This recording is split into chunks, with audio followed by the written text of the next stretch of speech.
Bien, vamos a otro tema. El diputado del Partido Liberal, Vlado Mirosevic, anunció que va a presentar un proyecto para extender por 3 meses más el trabajo de la Convención Constitucional. Una iniciativa que fue rechazada desde la Convención. Vamos a profundizar en esto y también sobre el trabajo que se está realizando en el ente redactor. Estamos junto a Jorge Correa Sutil, abogado, abogado constitucionalista, y ex integrante del Tribunal Constitucional. Muchísimas gracias por estar con nosotros y bienvenido, Jorge. Hola, muy buenos días, ¿cómo estás? Bien, a ver, partamos hablando de esto último para después meternos como en lo que está haciendo la Convención y el trabajo de fondo. Pero lo último me refiero a esta propuesta del diputado Vlado Mirosevic que dice que podrían extender el plazo, pide una prórroga de 3 meses más, dice que él va a presentar un proyecto de ley. ¿Qué le parecería extender a estas alturas el trabajo de la Convención? Es una propuesta llamativa, pero es una propuesta que yo creo que nació muerta. Nació muerta por varias razones. Primero, porque para aprobarse requiere un apoyo de 2/3 en cada una de las cámaras y es muy improbable que eso se produzca. Y en segundo lugar, porque la Convención tendría que aceptarlo y modificar su propio reglamento por 2/3. Ya hay 300 artículos aprobados. Conforme al reglamento, esos artículos no pueden ser modificados, pueden ser redactados en su forma, advertidas las contradicciones, en fin, pero ya hay 300 artículos que van a la Constitución, al plebiscito constitucional. Entonces, no tiene sentido a esta altura prolongar por 3 meses el plazo para los probablemente 100 artículos que restan o algo de esa naturaleza. Tendría que tener un apoyo en la Convención mucho más significativo del que tiene y que la Convención entonces aceptara volver a revisar los artículos que ya aprobó. Y eso no hay ambiente tampoco para eso. Entonces, no habiendo ambiente en la Convención, sí, ni en el Congreso, a mí me parece que es un globo sonda, una idea que, en fin, puede haber sido para experimentar. Quién sabe quién estaba detrás, además de Mirosevic, pero no va a volar, ¿eh? Sí, ayer, va a morir tan rápido como nació. Ayer, tanto en la Convención como en el Parlamento, desde el Frente Amplio hasta la UDI, esto encontró poco eco, digamos, y la propia Convención decía que no, que el 5 de julio van a tener el texto y que ese va a ser el texto que finalmente llegue al plebiscito. Ahora, ¿cuál es la lectura que usted hace de que a estas alturas haya personas, y en este caso un parlamentario, que pide extender el tiempo? Algunos dicen, bueno, porque lo que se busca es cerrar bien el proceso y darse una última etapa con más pausa, porque ha sido súper rápido todo lo que se ha tenido que hacer hacia atrás. Otros dicen es que con esto se percibe una debilidad del texto y en el fondo hay como cierta idea de que no ha quedado tan bien hecho y por eso se necesitaría estos 3 meses más. ¿Cómo lo lee usted? Claro, en cualquiera de las dos alternativas, porque el texto no está muy bien hecho, que sea un parlamentario de gobierno es bien sorprendente, porque el gobierno ha señalado de que está muy contento con el proyecto y que va a apoyar el apruebo. El Contralor les dijo que no se entusiasmaran con eso porque tenían que ser neutrales, pero el gobierno dice estar muy conforme con el texto que está aprobado. Entonces, que un parlamentario de gobierno diga, mire, vamos a darle más plazo porque las cosas no están bien hechas, digamos, resulta sorprendente. Ahora, él no dice que sea porque no están bien hechas, en todo caso. Esa es una lectura que hacen algunos. No sé si usted se inscribe en esa lectura. Claro, pero ¿por qué otra razón le darían 3 meses? Yo entiendo que alguien dijera, mire, démosle 2 semanas más para que los 100 artículos que faltan se alcancen a redactar bien, porque el tiempo que tiene después la comisión va a trabajar en dos cosas: en artículos transitorios y en una comisión de armonización, que más bien es para redactar bien lo que hay. Eso tiene tiempo suficiente. Nadie, yo creo, está diciendo que es poco tiempo, 1 mes y medio para hacer esas dos tareas. Entonces, la única razón para otorgar más plazo sería revisar lo que ya está hecho. A menos que ese plazo fuese de 2 semanas, pero 3 meses, ¿para qué? No se entiende bien, digamos, a menos que haya un diagnóstico de que las cosas están mal hechas y que entonces hay que revisarlas.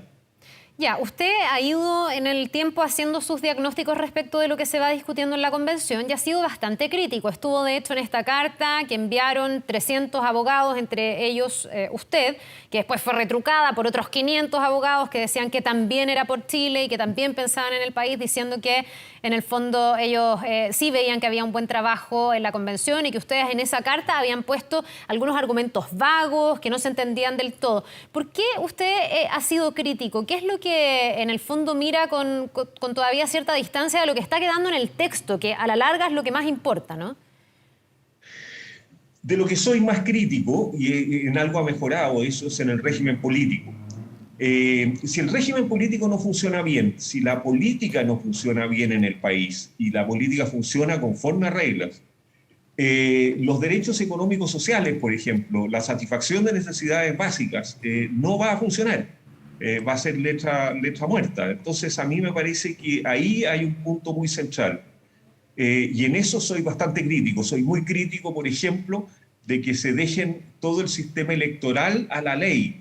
Dejar el sistema electoral a la ley significa que las propias mayorías van a poder decidir periódicamente cuál es el sistema de distritos, cuál es el sistema de elecciones, cuál es el número de miembros en cada cámara, que mejor acomoda a sus propios intereses, que les garantiza una continuidad. Jorge. Es de la esencia, me parece a mí, que las reglas de elección no sean disponibles para la mayoría, que estén en la Constitución. Espéreme, Y pero esto está haciendo del... para que la gente que nos ve pueda entender, ¿por qué usted dice que el Sí. sistema electoral se le deja a la ley y que ahí serían las mayorías las que tendrían que ir determinando esto y no como una institucionalidad, una estructura clara y estable en el tiempo?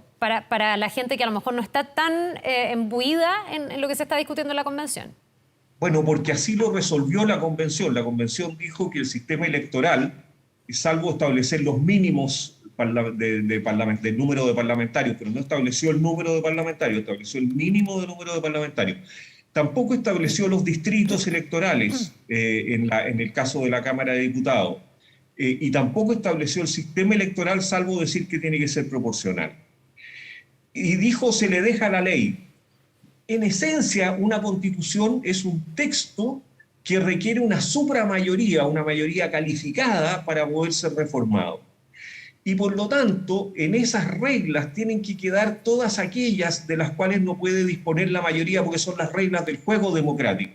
En este caso, la mayoría va a poder disponer de las reglas electorales. Y si la mayoría puede disponer de las reglas electorales, entonces la mayoría se va a autogenerar permanentemente, o sea, va a ser los distritos que le convengan para mantenerse en el poder, va a ser el sistema electoral que más le convenga para mantenerse en el poder, etc.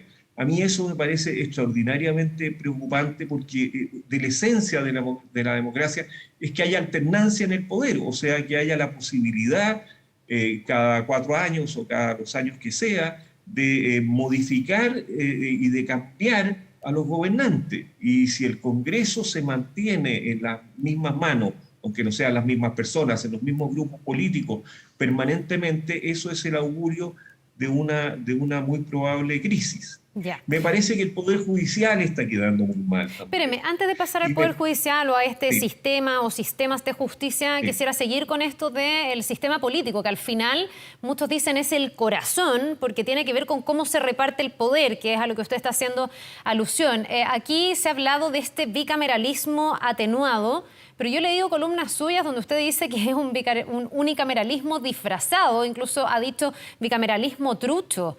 ¿A qué se refiere? Igual ha habido ciertos avances desde esa columna que yo leí, que no sé si a usted lo dejan un poco Sí. más tranquilo, Sí. porque Sí, se le han me dejan- entregado me- más atribuciones a esta Cámara de las Regiones. No sé si eso usted lo tranquiliza y ya no es disfrazado el unicameralismo, yo como decía usted. no ocuparía en los mismos términos. Ya. Yo O sea, algo avanzamos, digamos. así.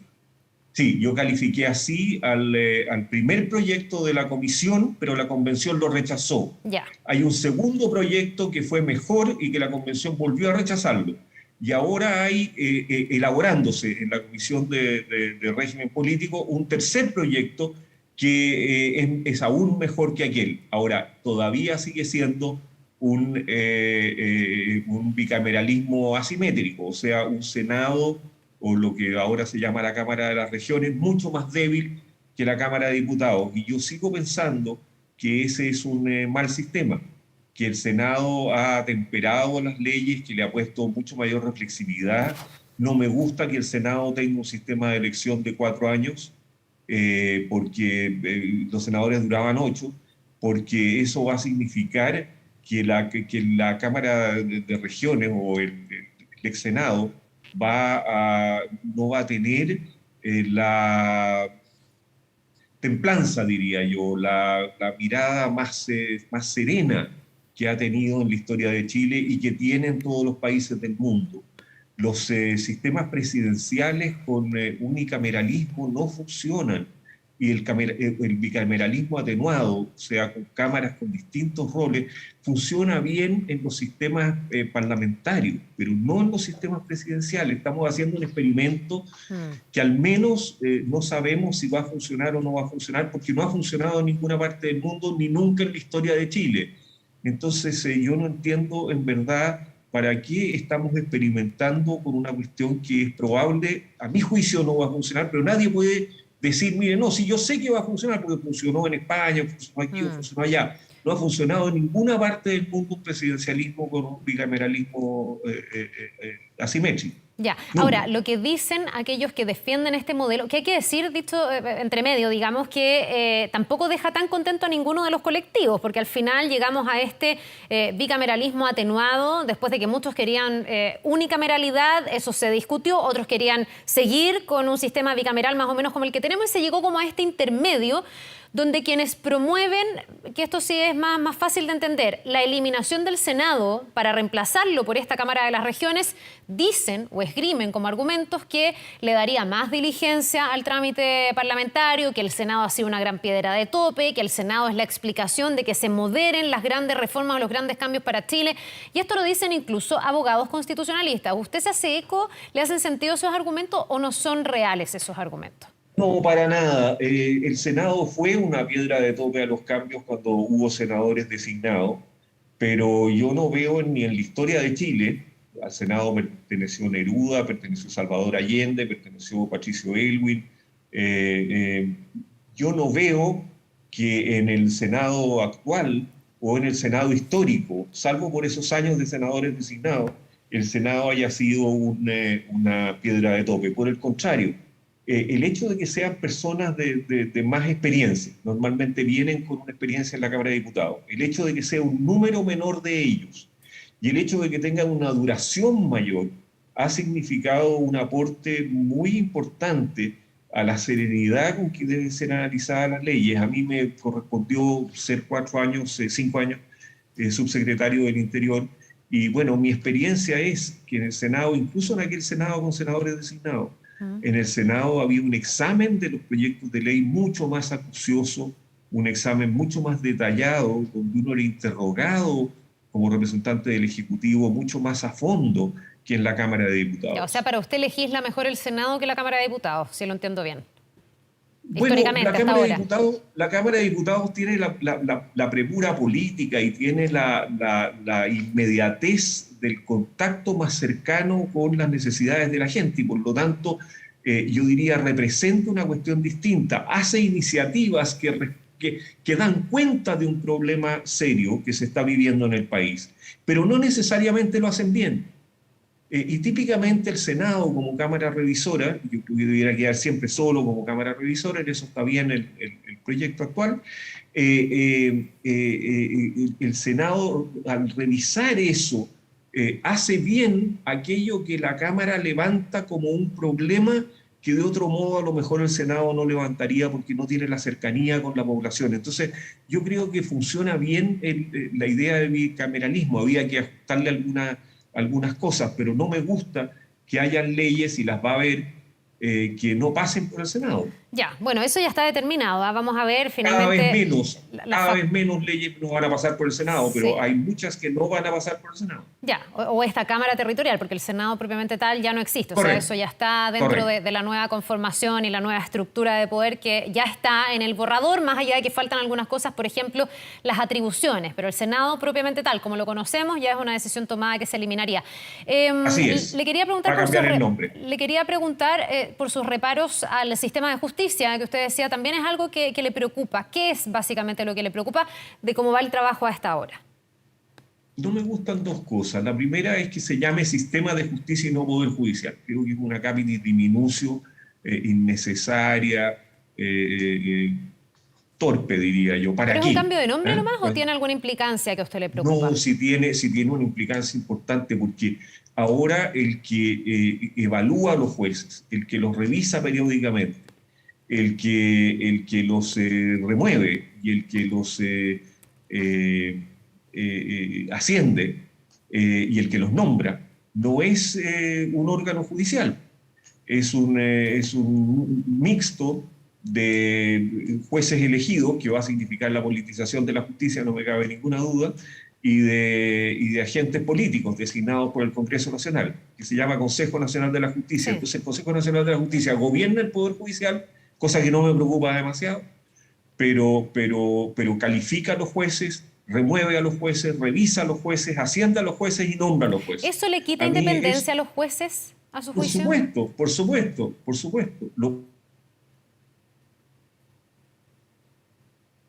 Ay, se nos quedó ahí pegada la imagen, pero vamos a volver. Estamos conversando con Jorge Correa Sutil, abogado constitucionalista, ex integrante también del Tribunal Constitucional.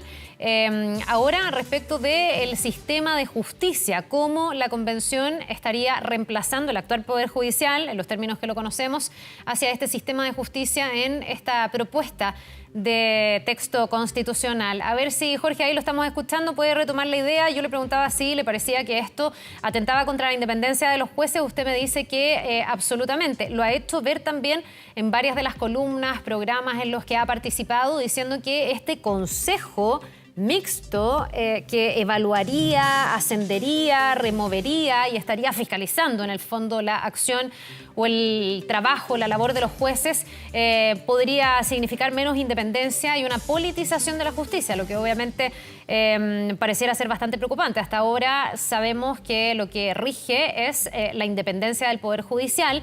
Ahora, hay otros que retrucan esto, dicen que no es así y dicen que en el fondo también el Poder Judicial necesita de una supervisión y que también se tienen que hacer cambios en esta materia, pensando en que la justicia no es del todo efectiva y tampoco goza de todo el respaldo ciudadano que uno querría por justamente a veces cuestionar el desempeño de los jueces. No sé si ya estamos de regreso, Jorge, y usted me escucha sí. y alcanzó a revisar la idea que yo ponía sobre la mesa, pero no todos tienen la misma mirada suya, digamos. De hecho, los que lo quieren cambiar, lo quieren cambiar por eso. Es que si intervenimos al Poder Judicial en razón de su desprestigio, debiéramos intervenir a la Cámara de Diputados, al Senado de la República y al Presidente de la República también. Claro, hay una crisis institucional que, de todos, en realidad, según las encuestas, si miramos ese termómetro. Con suerte nos quedan los bomberos sin intervenir, pues. Entonces, intervenir al Poder Judicial significa restarle independencia.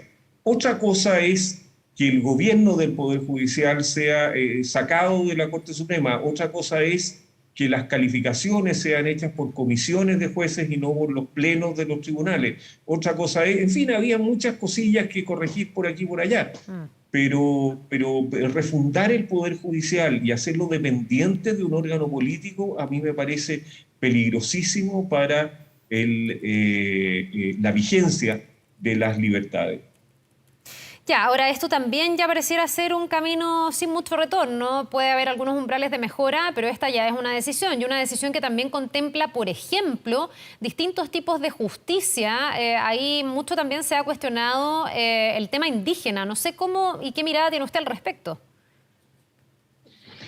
Sí, a ver, el problema, diría yo, es la generalidad de la norma, que provoca muchas aprensiones. Se dice que hay un sistema de justicia indígena que va a ser administrado por las autoridades indígenas.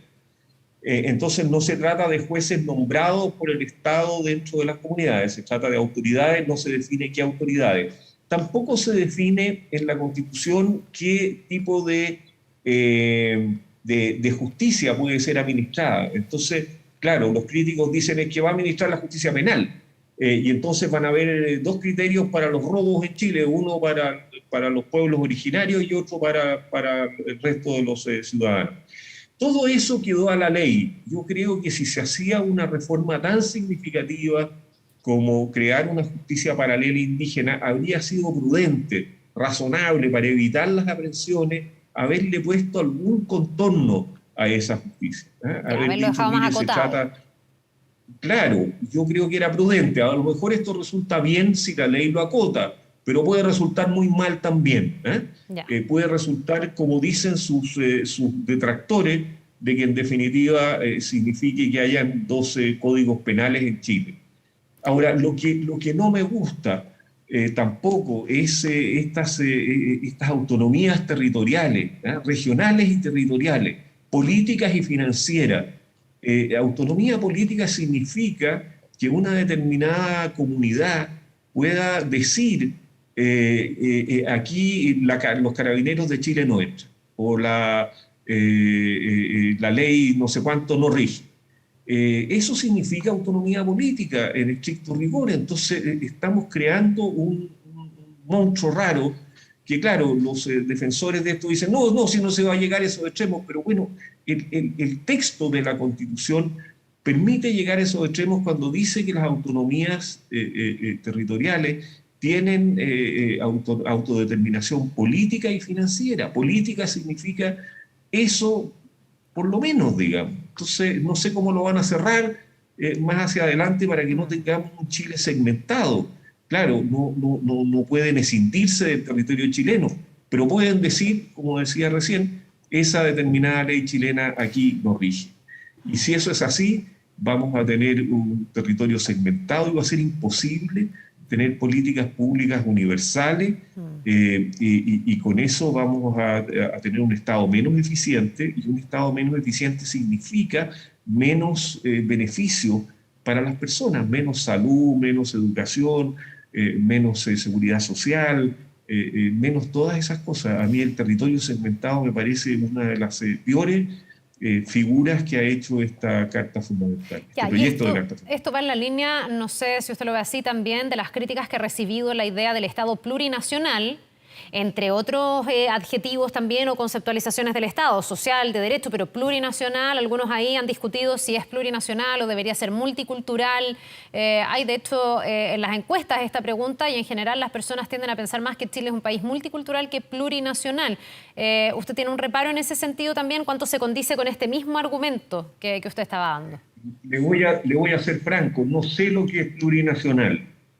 No me gusta que se defina que en Chile hay 11 naciones originarias y se listan todas y cada una de ellas, y no hay una nación chilena, güey.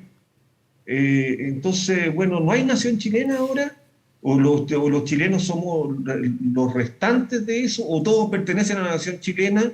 Entonces pertenecen a dos naciones.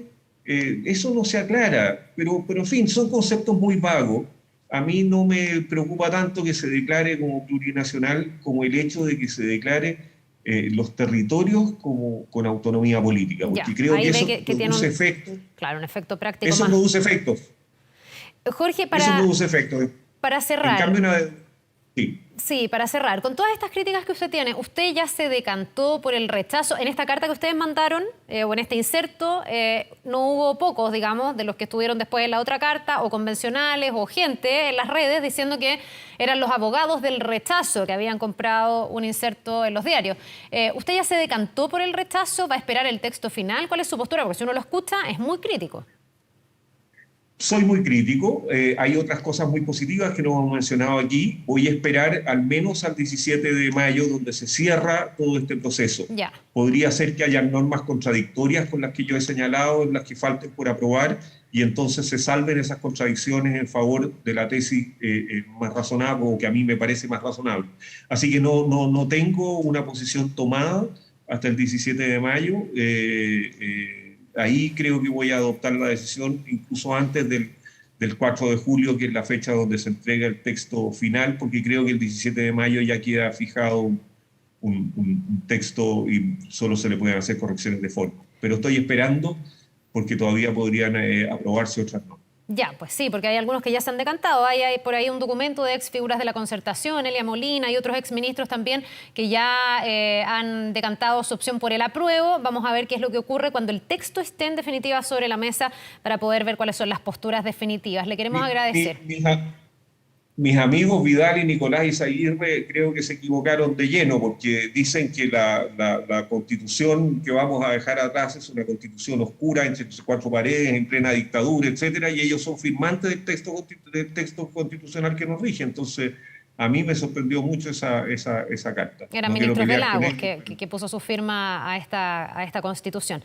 Bien, pues vamos a quedarnos atentos. Es interesante tener todas las miradas en un contexto donde también va a ser finalmente la ciudadanía el próximo 4 de septiembre la que va a tener que determinar si es que aprueba o no este nuevo texto constitucional. Jorge Correa Sutil, le queremos agradecer por habernos acompañado esta mañana. Que le vaya muy bien. Muchas gracias, muy amable. Que tenga un buen día.